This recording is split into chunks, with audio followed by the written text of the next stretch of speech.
शुद्ध बीजा पोटी फळे रसाळ घुमटी मुखी अमृताची वाणी देह देवाचे कारणी सर्वांग निर्मळ चित्त जैसे गंगाजळ मुखी अमृताची वाणी देह देवाचे कारणी तुका म्हणे जाती ताप दर्शने विश्रांती मुखी अमृताची वाणी देह देवाचे कारणी विठ्ठला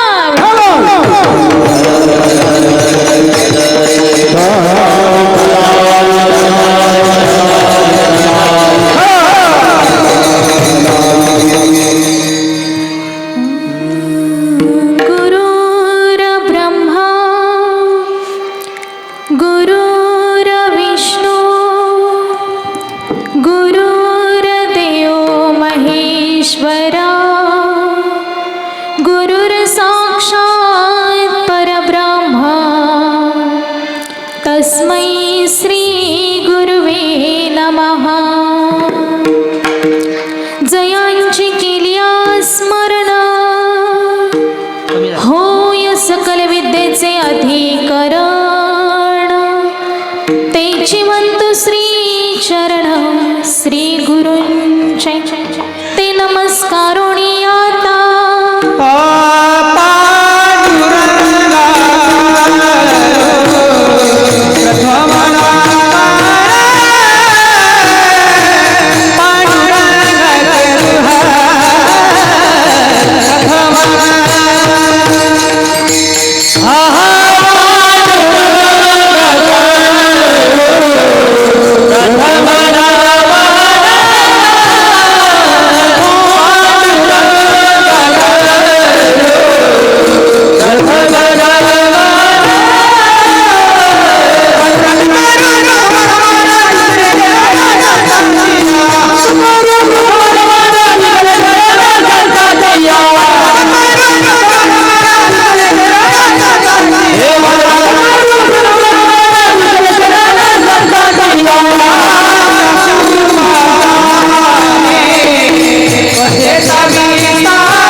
पंचकृपादाने कथेचा विस्तार बाबाजी सद्गुरुदास तुका प्रस्तुत प्रसंग प्राप्त स्थळी भगवत चिंतना करिता घेतलेला अभंग हा संत श्रेष्ठ वैराग्य मूर्ती तीनही लोकी अमरजयांची कीर्ती वारकरी संप्रदायाचं कलशस्थान जयांचे शब्द म्हणजे रत्नांची खाण जे सर्व साधकांचा कल्पतरू जे अभंग वाङ्मयाचाही महामेरू असे असलेले जगद्गुरु जगतमान्य विश्ववंदनीय श्रीमंत संत तुकोबाराय यांचा सर्वांच्या परिचयाचा सर्वांच्या पाठातील गोड असा अभंग सेवेकरिता निवडलाय विठाला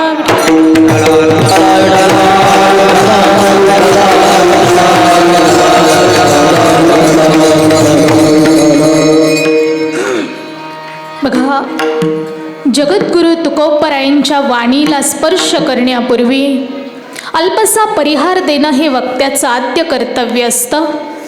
आणि म्हणून आज या ठिकाणी अखिल कोट ब्रह्मांड नायक अकारण कारण करुणा वरुणालय भक्तवत्सल जगताधार रुक्मिणी प्राण संजीवन श्री पांडुरंग परमात्म्याच्या असीम कृपाद्वारा थोरा मोठ्यांच्या मार्गदर्शनाने परिसरामधून उपस्थित असलेली गुणीजन कलाकार मंडळी, गायनाचार्य, मृदुंगाचार्य, टाळकरी, वारकरी, माळकरी, श्रोतू वर्ग सर्वांच्या उपस्थितीमध्ये संपन्न होत असलेला हा साई चरित्र पारायण सोहळा, हा कीर्तन महोत्सव.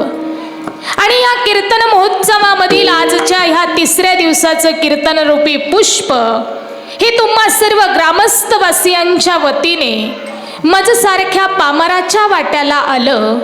आणि म्हणून आज तुमच्या ह्या लेकीला तुमच्या ह्या बाळापूर उमरी गावामध्ये येण्याचा योग प्राप्त झाला. माझ्या सर्व मायेपित्यांचं दर्शन मला माझ्या जीवनामध्ये घडलं हे मी माझ्या कुठेतरी अनंत जन्माचं पुण्य समजते. बघा, आज या ठिकाणी सगळं काही थोरातील थोर आहे बरं का. या ठिकाणी ज्यांच्या अनुसंबंधाने कीर्तन करायचं आहे ते सुद्धा खूप थोर आहे. ज्यांच्या समवेत कीर्तन करायचं आहे ते सुद्धा खूप थोर आहे. ज्यांच्या समोर कीर्तन करायचं आहे ते सुद्धा खूप थोर आहे. अडचण फक्त एक आहे, कीर्तन करायला मात्र समोर पोर उभी आहे. पण मला तरी असं वाटतं थोर त्यालाच म्हणावं जो छोट्याला मोठं करतो, त्याला थोर म्हणावं. आणि जो छोट्याला कधी मोठं होऊच देत नाही त्याला काय म्हणतात? खोटं नाही, काय छोटं नाही, खोटं म्हणतात, खोटं. जो कधी छोट्याला मोठंच होऊ देत नाही अशी खोटी लोक सुद्धा असतात समाजामध्ये.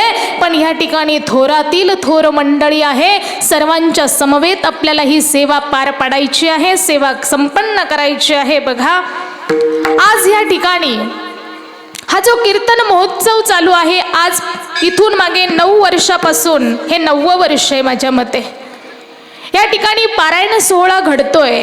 तुम्ही अनेक कीर्तनं ऐकली असतील, पण मला सांगा कीर्तन म्हणजे नेमकं काय हो?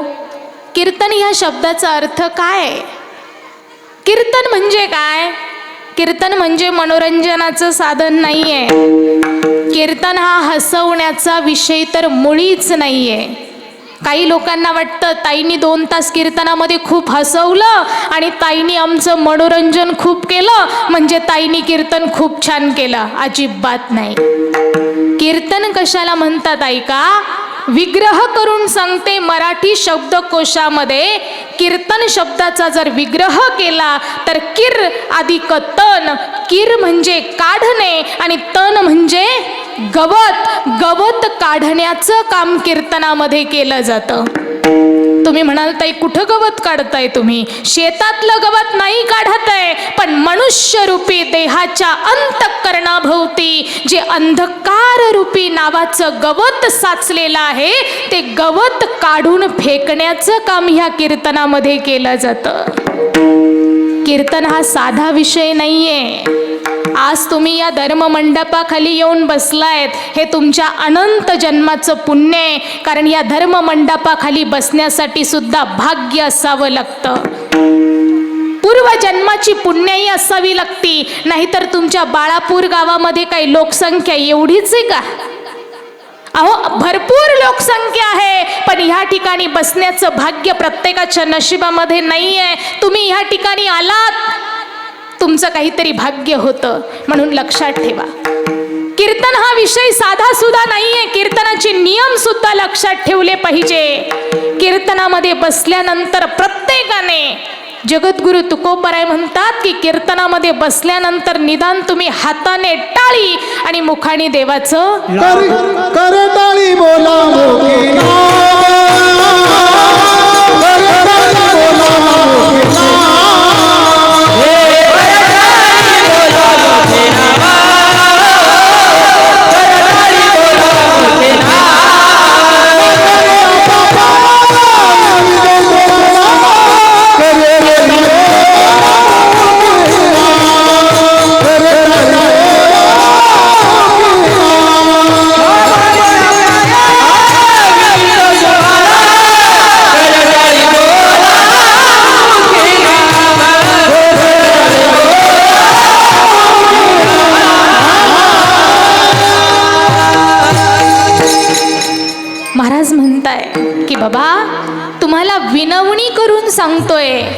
की कीर्तनामध्ये बसल्यानंतर तरी निदान हाताने टाळी आणि मुखाने देवाचं भजन केलं पाहिजे. हे बसलेल्यांसाठी नियम आहे. उभं राहणाऱ्यांसाठी सुद्धा महाराजांनी नियम घालून दिलेले आहेत. महाराज म्हणतात जो व्यक्ती कीर्तनामध्ये उभा राहतो ना तो खूप भाग्यवान असतो. आणि जो व्यक्ती कीर्तनामध्ये उभं राहिल्यानंतर नाचतो ना, काय, जो व्यक्ती कीर्तनामध्ये मनसोक्तपणे नाचतो त्याच्या पायाची चरणरज भगवान भोले शंकर स्वतःच्या मस्तकी लावतात. कुणाची? कीर्तनामध्ये नाचणाऱ्यांची. महाराज म्हणतात चरणीचे रज वंदिशूळ पाणी नाचती कीर्तनी त्यांच्या माथा. कीर्तनामध्ये मनसोक्तपणे नाचलं पाहिजे, आनंद घेता आला पाहिजे. हे कीर्तनाचे नियम आहे. जर नियमात कीर्तन ऐकलं तर कीर्तनाच्या अंती कोणत्या ना कोणत्या स्वरूपामध्ये तो भगवान परमात्मा येऊन आपल्याला भेट देऊन जात असतो. फक्त त्या भगवंताला ओळखता आलं पाहिजे आपल्याला. हे नियम आहे, लक्षात असू द्या. नियमात कीर्तन श्रवण करा. बघा, आपल्याला अभंगाकडे वळायचं आहे. जगद्गुरु तुकोबरा ह्या अभंगामध्ये संतांचं वर्णन करतात, संतांच्या गुणांचं वर्णन करतात. अभंग हा संतपर प्रकरणातील आहे, पण अभंगामध्ये कुठल्याही संताचं नाव मात्र आलेलं नाही. नाव संतांचं आलेलं नाहीये, पण वर्णन मात्र संतांचंच जगद्गुरु तुकोबरायांनी केलंय. महाराज म्हणताय की जर शुद्ध बीज असेल आणि योग्य मशागत केलेली जर जमीन असेल तर त्यामधून निर्माण होणारं फळ कधीही वाया जात नाही. माऊलींची एक ओवी आहे.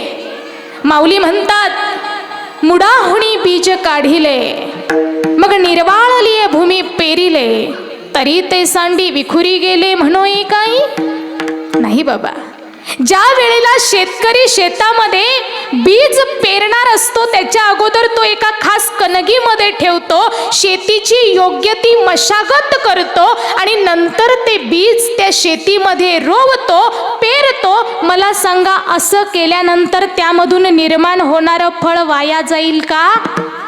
वाया नाही जाणार. पण त्याचे सुद्धा 4 प्रकार पडतात. ऐका, कधी कधी समाजामध्ये आई वडील जर खूप चांगली असतील तर मुलं वाईट असतात. समाजामधले प्रकार आहेत बरं का. पहिला प्रकार ऐका, आई वडील खूप वाईट म्हणून मुलं सुद्धा वाईट जन्माला येतात. दुसरा प्रकार, कधी कधी आई वडील खूप चांगली असतात पण मुलं वाईट जन्माला येतात. कधी कधी आई वडील खूप वाईट असतात पण मुलं चांगली जन्माला येतात. आणि कधी कधी आई वडीलही चांगली असतात म्हणून मुलं सुद्धा चांगलीच जन्माला येतात. पहिला मुद्दा, आई वडील खूप वाईट आहे म्हणून मुलं सुद्धा वाईटच जन्माला येतात. बघा, तुम्हाला उदाहरण सांगते. आई चोर आहे, बाप चोर आहे, पोटी जन्माला येणारी संतान सुद्धा चोर जन्माला येते. बघा, तुम्हाला म्हण आठवते की नाही? बघा, कुंभार तैसा लोटा, काय बाप तैसा बेटा आणि कुंभार तैसा लोटा, हे त्यांच्यासाठी. आणि खाण तशी माती, आई तशी पुती. म्हण तुम्ही म्हणाल ताई तुम्ही एवढ्या दुरून काय आम्हाला म्हणी सांगायला आल्यात का? तुमच्यापेक्षा आमच्या म्हणी जास्त पाठ आहे. मी तुम्हाला म्हणीवर भागवणार नाही बाबा. जगद्गुरु तुकोबरायांचं प्रमाण आहे. महाराज म्हणतात झोंडा झोंडगीच्या पोटी फळे विजाती करंटी. आई वडील जर वाईट असतील तर मुलं सुद्धा वाईटच जन्माला येतात. हा समाजातला पहिला प्रकार आहे. आता दुसरा मुद्दा बघा, कधी कधी आई वडील खूप चांगली असतात पण मुलं वाईट जन्माला येतात. आणि हा प्रकार बहुतांशी समाजामध्ये जास्त प्रमाणात पाहायला मिळतो. आपण म्हणतो अरे आईबाप तर काय देव माणसं आहे, पण पोटी ही अशी काय संतान निपजली. तुम्हाला उदाहरण देते, कश्यप आणि दिती. कश्यप हा ब्रह्मदेवाचा पुत्र. कश्यपला किती बायका होत्या? 2 बायका.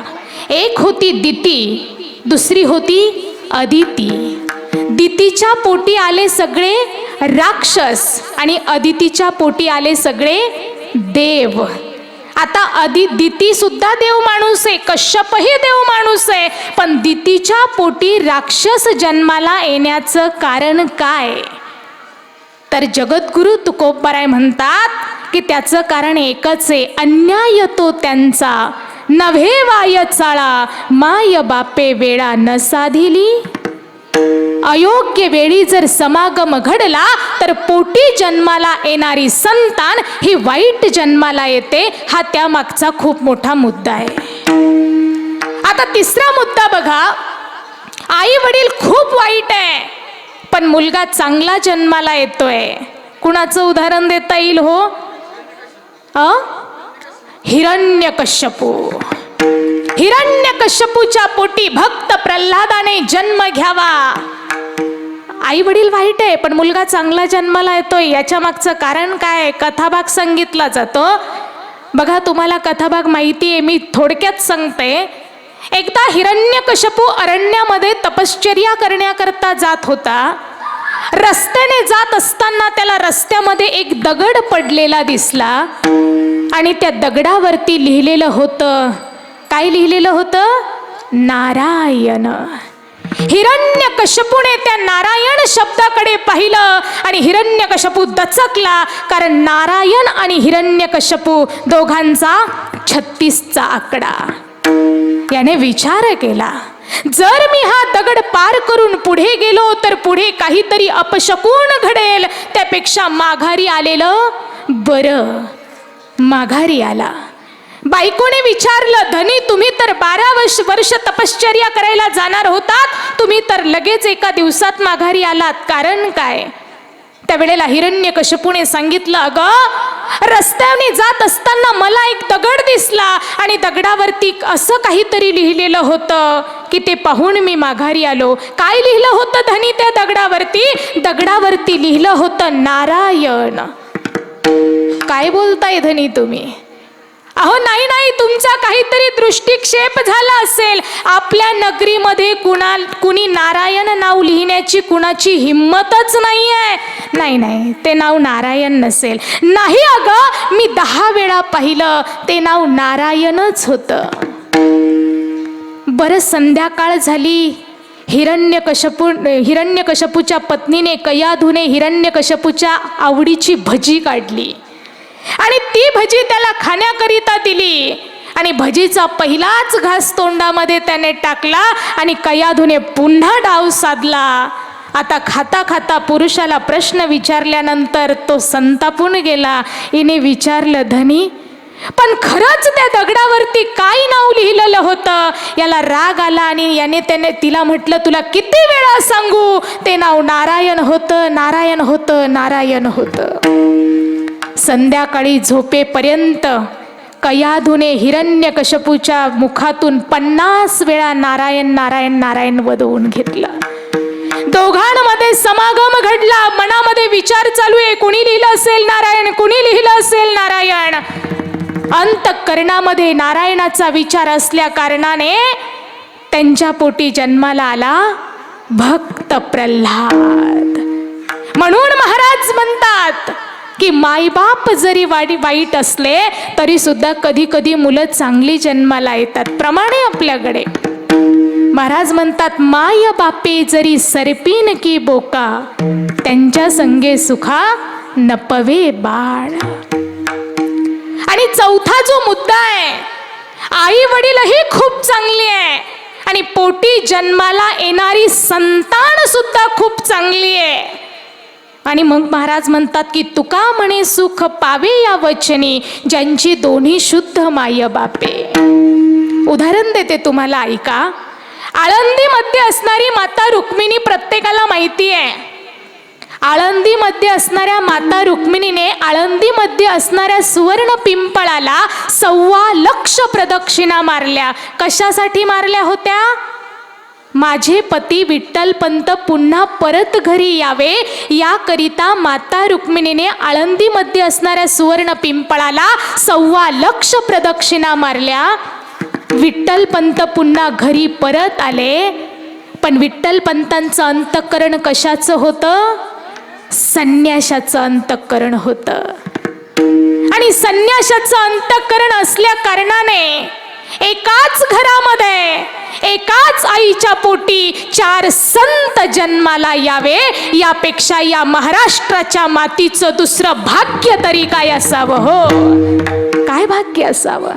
निवृत्तीनाथ दादा, ज्ञानेश्वर माऊली, सोपान काका आणि माझी मुक्ताई ही 4 भावंड एकाच घरात एकाच आईच्या पोटी जन्म घेतात. ही माय बापाची शुद्धता आहे. बोल्लोबा आणि कनकाईच्या पोटी जगद्गुरु तुकोबरायांनी जन्म घ्यावा, ही सुद्धा काय आहे? आई वडिलांचीच शुद्धता आहे. आणि म्हणून जगद्गुरु तुकोबराय म्हणतात की जर शुद्ध बीज असेल आणि योग्य मशागत केलेली जर जमीन असेल तर त्यामधून निर्माण होणारं फळ हे कसं जन्माला येतं? अभंगाचं प्रथम चरण. शुद्ध बीज